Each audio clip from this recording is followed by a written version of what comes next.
L'agneau de Sisteron bénéficie de 2 signes officiels de qualité.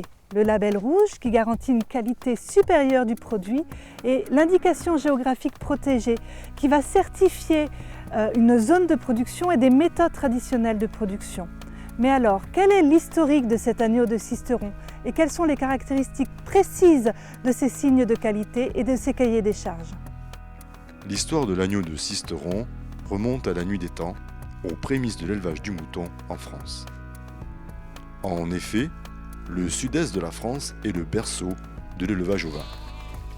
Depuis plus de 6000 ans, des brebis pâturent sur les parcours des Alpes, de Provence et de la Méditerranée. La cité de Sisteron, située au cœur de la zone historique de production, a toujours été au centre des échanges de troupeaux entre les Alpes, les plaines et les collines provençales ou méditerranéennes.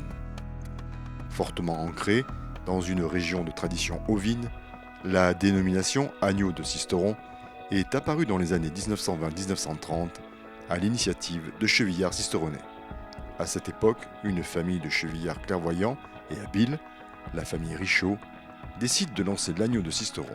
Sur la Côte d'Azur, où le tourisme commence à se développer, l'agneau de Sisteron connaît alors un véritable engouement qui s'étend ensuite dans tout le Grand Sud-Est et même au-delà, puisqu'il est encore de nos jours régulièrement mis en avant sur les prestigieuses tables parisiennes.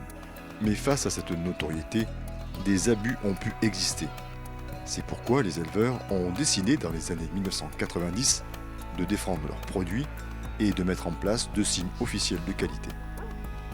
Ainsi, pour bénéficier de l'appellation agneau de Sisteron, label rouge et IGP, chaque maillon, de l'éleveur au point de vente, doit s'engager et respecter un cahier des charges précis qui permet de garantir la qualité supérieure du produit grâce au label rouge et à des méthodes de production traditionnelles sur une zone déterminée grâce à l'IGP, indication géographique protégée. De plus, chaque opérateur est contrôlé de 1 à 4 fois par an afin de vérifier la bonne application des cahiers des charges. Ces cahiers des charges déterminent les conditions de production en prenant en compte des paramètres tels que les races qui peuvent être utilisées, l'alimentation des brebis qui doivent impérativement être menées sur des espaces extensifs de parcours. L'alimentation des agneaux est elle aussi fortement contrôlée. Ils doivent avant tout boire le lait de leur mère, puis une fois plus grands, leur alimentation doit se composer essentiellement de céréales et de fourrage. Les conditions du bien-être animal doivent être respectées et les garanties de traçabilité doivent exister à tous les niveaux.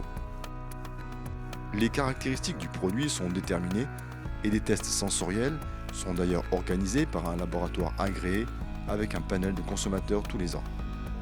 Ainsi, les cahiers des charges déterminent des spécificités précises pour les carcasses, âge, poids, conformation, niveau de gras, couleur. Toutes ces règles permettent d'obtenir un produit régulier tout au long de l'année. Et c'est ainsi que l'agneau de Sisteron se distingue des autres types d'agneaux par sa viande qui est plus claire, plus moelleuse, plus tendre et une douceur de goût incomparable. De quoi satisfaire les palais les plus exigeants et les plus fins. Nous l'avons vu, l'agneau de Sisteron bénéficie du label rouge et de l'IGP qui correspond à un cahier des charges très précis. Nous avons la chance à Sisteron d'avoir un abattoir, le premier abattoir ovin français. Mais tous les agneaux qui passent par l'abattoir de Sisteron ne bénéficient pas de ce label rouge. Donc lors de vos achats, exigez le véritable agneau de Sisteron, label rouge.